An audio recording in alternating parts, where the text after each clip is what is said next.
খ্যাতিনামা সাংবাদিক যুক্তিতর্কের ওপর ভরসা করে চলা একটি টিভি অনুষ্ঠানের নাম ভৌতিক ও অভৌতিক।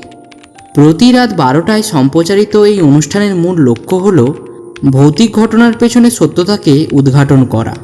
প্রণয় সেই অনুষ্ঠানের হয়ে সাংবাদিকতা করে। তবে মজার ব্যাপার হলো প্রণয় নিজে কখনো ভূত বা অশরীরী কিছুতে বিশ্বাস করে না। এদিকে তার প্রমোশনের জন্য ওপর মহলে কথাবার্তা চলছে। সে দিন প্রতিদিন চেষ্টা করে তার কাজ আরও কত ভালো করা যায়। হঠাৎ তার একদিন মাথায় আইডিয়া এলো, যদি একটা ভৌতিক বাড়িতে এক রাত কাটানো যায় আর সেই পুরো ব্যাপারটাকে ক্যামেরায় রেকর্ড করা যায়, তাহলে তো তার প্রমোশন কেউ আটকাতেই পারবে না। কয়েকজন পরিচিতকে ফোন করে খোঁজ নিল। জানা গেল একটি গ্রামে এমন একটি পুরনো বাড়ি আছে যেটি নিয়ে বহু গুজব রয়েছে। গ্রামের মানুষ বলে রাতে ওই বাড়িতে গেলে কেউ আর ফিরে আসে না। বাড়িটি নাকি খুব অভিশপ্ত। এই কথাগুলো শুনে প্রণয়ের কৌতূহল আরও বেড়ে গেল। সে ঠিক করলো ওই বাড়িতেই একটা রাত কাটাবে। যা কিছু ঘটবে তা সে ক্যামেরায় রেকর্ড করবে। প্রণয় যখন সেই গ্রামে পৌঁছলো তখন সূর্য অস্ত গিয়েছে। চাঁদের আলোয় বাড়িটা আরও রহস্যময় লাগছে। পুরনো কাঠের দরজা, ভাঙা জানালা আর মাকড়সার জাল, চারিদিকে যেন শূন্যতায় ভরপুর। প্রণয় ব্যাগ থেকে ক্যামেরা বের করে ভিডিও শুরু করলো। আপনারা দেখছেন ভৌতিক এবং অভৌতিক। আমি প্রণয় আছি আপনাদের সঙ্গে। আজকের মূল বিষয় হলো এই গ্রামবাসীদের মতে এই বাড়ি নাকি ভৌতিক। প্রত্যেক রাত 3:35-এ এখানে নাকি অদ্ভুত কিছু ঘটে। আমি এই গুজবের সত্যতা যাচাই করব আজ। আপনারা থাকুন আমার সাথে।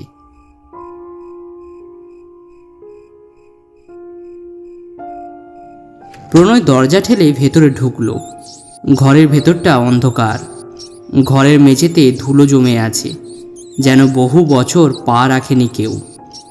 দেওয়ালে কোথাও পোকা খাওয়া কাঠের তক্তা, ভাঙা চেয়ার আর এক কোণে ধুলোয় জমে থাকা একটা আয়না। আয়নার সামনে এসে দাঁড়ালো প্রণয়।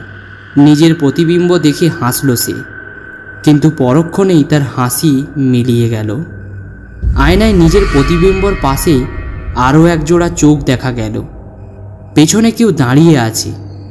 প্রণয় সেই মুহূর্তেই পেছনে ঘুরে তাকালো, কিন্তু কেউ নেই। বুকের ভেতরটা কেঁপে উঠল তার। নিজেকে শান্ত করবার চেষ্টা করলো সে। এটা মনে হয় তার কল্পনা বা তার চোখের ভুলও হতে পারে, এই ভেবেই সে নিজেকে শান্ত করল। সময় তখন রাত 2টো। প্রণয় ডায়েরি লিখছে।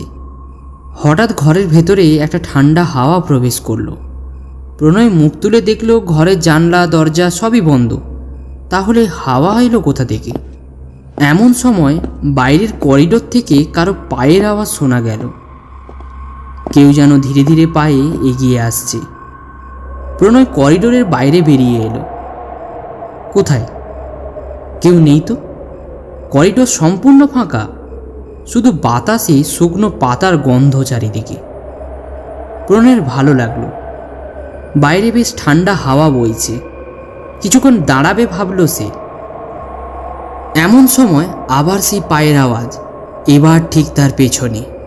পেছনে ঘুরতেই তার বুকটা ভয়ে কেঁপে উঠল। করিডোরের অন্য প্রান্তে দাঁড়িয়ে আছে একজন, একটা মহিলা। লম্বা সাদা শাড়ি পরা, এলোমেলো চুল তার। প্রণয় জিজ্ঞাসা করল, কে কে কে আপনি? এখানে কি করছেন? মহিলা কোনো উত্তর দিল না, শুধু হাত বাড়িয়ে কিছু দেখালো।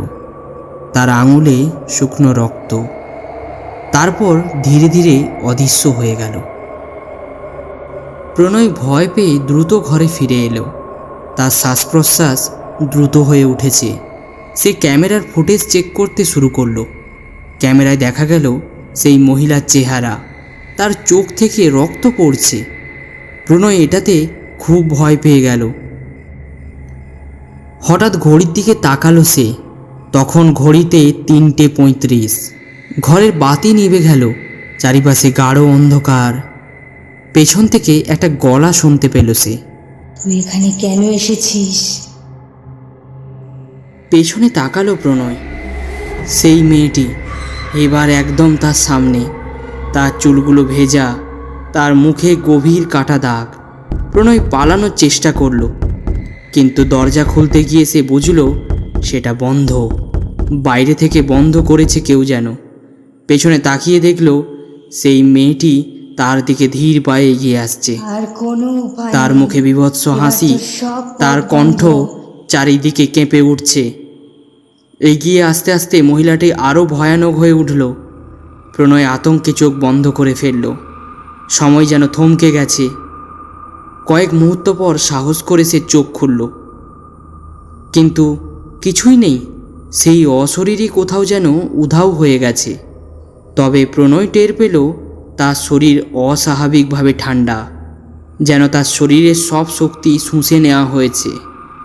সে বুঝতে পারল তার ইন্দ্রিয়গুলো একে একে নিষ্ক্রিয় হয়ে যাচ্ছে, যেন কোনো এক অদৃশ্য শক্তি তার উপর সম্পূর্ণ নিয়ন্ত্রণ করছে। তারপর আর কিছু মনে নেই প্রণয়ের। প্রণয়ের যখন জ্ঞান ফিরল, তখন রাত কেটে ভোর হতে আর মাত্র কয়েক ঘন্টা বাকি। বড় ঘরের খাটের ওপর সে শুয়ে আছে। মাথাটা তার ভারী হয়ে আছে। হঠাৎ কিছুক্ষণ আগের ঘটনা তার মনে পড়ে গেল। মনে পড়তেই ভয় পেয়ে সে এদিক ওদিক তাকালো। তারপর তার চোখে পড়ল সেই মেয়েটি তার খাটের একদিকে বসে আছে। এবার তার চেহারা স্পষ্ট, তার চোখে জল, ঠোঁটে রক্তের দাগ।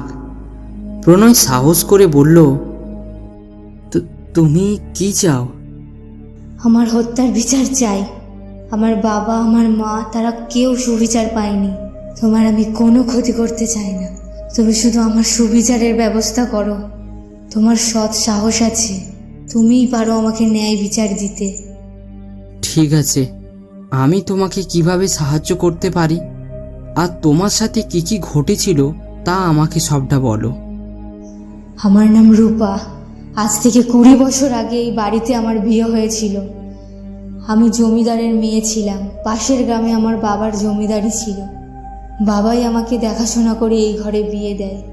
প্রথম প্রথম আমার স্বামী আমাকে খুব ভালোবাসতো, কিন্তু কিছুদিন পর শ্বশুর শাশুড়ির কথায় আমার ওপর অত্যাচার করতে শুরু করে। দিন দিন আমার ওপর অত্যাচার আরও বাড়তে থাকে। তারপর শুরু হলো মেরে ফেলার হুমকি। ওরা চাইতো যাতে আমি গোপনে আমার বাবার সমস্ত সম্পত্তির কাগজ ওদেরকে দিয়ে দিই, কিন্তু আমি বেঁচে থাকতে এই ভুল কাজ আমি কখনোই করতাম না। কিন্তু একদিন আমার শ্বশুরবাড়ির সবাই আমার হাত পা আর মুখ বেঁধে আমাকে ওই বাড়ির পেছনের কুয়াতে ফেলে দেয়। আর সেখানেই আমার মৃত্যু হয়। পরে ওরা সবাইকে বলে আমার মৃত্যুটা নাকি খুব স্বাভাবিক একটা ঘটনা। আমি কুয়াতে জল তুলতে গিয়ে মাথা ঘুরে কুয়াতে পড়ে যায় আর আমার মৃত্যু হয়। তারপর থেকে এই ঘরে বদ্ধ হয়ে গিয়েছি আমি। ওরা যদি এখন এই ঘরেতে বাস করতো, তাহলে ওদের আমি কাউকে ছাড়তাম না, সবাইকে শেষ করে দিতাম। কিন্তু আমার মৃত্যুর পর ওরা এই বাড়ি ছেড়ে অন্য কোথাও চলে যায়। তুমি চিন্তা করো না রূপা, তোমার সাথে যা হয়েছে সেটা খুবই অন্যায়। আর আমি তোমাকে কথা দিচ্ছি, তুমি তোমার ন্যায় বিচার ঠিক পাবেই। সত্যি বলছো? হ্যাঁ, আমি প্রতিজ্ঞা করছি। রূপার কথা শুনে প্রণয় গভীরভাবে মনে মনে প্রতিজ্ঞা করল সে তার হত্যাকারীকে উপযুক্ত সাজা দেওয়াবে। না জানি রূপার মতো কত মেয়ের সাথে এমন ঘটনা ঘটে রোজ। প্রণয় রূপার বাবার জমিদার বাড়িতে গেল। সেখানে সে রূপার বাবার শেষ চিঠিটা পেল, যেখানে তিনি তার মেয়ের হত্যার জন্য রূপার শ্বশুরবাড়ির লোকেদের দায়ী করেছেন। চিঠিতে লেখা আছে, আমার মেয়ে রূপাকে বাঁচাতে পারিনি, ওরা শুধু সম্পত্তির জন্য সব কিছু ধ্বংস করলো। আমার মেয়ের আত্মা শান্তি পাবে না যতদিন না সুবিচার হয়। পুলিশ ঘটনাটি তদন্ত শুরু করলো। তদন্তের সময় রূপার শ্বশুরবাড়ির একজন বয়স্ক লোক পুলিশের সামনে স্বীকার করলো যে সেই রাতে তারা রূপাকে কুয়োতে ফেলে হত্যা করেছে। তবে হত্যার পেছনে শুধু সম্পত্তি নয়, আরও অনেক কিছু কারণ ছিল। পুলিশ সমস্ত প্রমাণ জোগাড় করে ফেলল। প্রমাণের ভিত্তিতে রূপার শ্বশুরবাড়ি এবং তার স্বামীকে গ্রেপ্তার করা হলো এবং আদালতে রূপাকে খুন করার জন্য তাদের ফাঁসির আদেশ শোনানো হলো। আজ শনিবার। ওই ঘটনার পর প্রণয় কলকাতায় ফিরে এসেছে। এখন সে নিজের বাড়িতে বসে ডায়েরি লিখছে। হঠাৎ কারো পায়ের আওয়াজে প্রণয় চমকে উঠল। পেছন ঘুরে দেখে রূপা দাঁড়িয়ে আছে। আমি আমার প্রতিজ্ঞা পূরণ করেছি রূপা। তোমার মৃত্যুর সত্য উদ্ঘাটন হয়েছে। তোমার হত্যাকারীরা উপযুক্ত শাস্তি পেয়েছে রূপা। জানি বন্ধু, তাই তো তোমাকে কৃতজ্ঞতা জানাতে এলাম। আজ আমি মুক্তি পেয়েছি 20 বছর পর। আজ আমি সমস্ত দুঃখ ভুলতে পেরেছি। এই কদিনে তোমাকে আমার খুব ভালো লেগেছে। তুমি সত্যি খুব ভালো। হয়তো আর কোনোদিনও আমাকে তুমি দেখতে পাবে না, কিন্তু যাওয়ার আগে একটা কথা বলে যেতে চাই। যদি তোমার কখনো আমাকে প্রয়োজন হয় তাহলে একবার রূপা বলে ডেকো। আমি তোমাকে সাহায্য করার জন্য অবশ্যই আসব। চলি বন্ধু।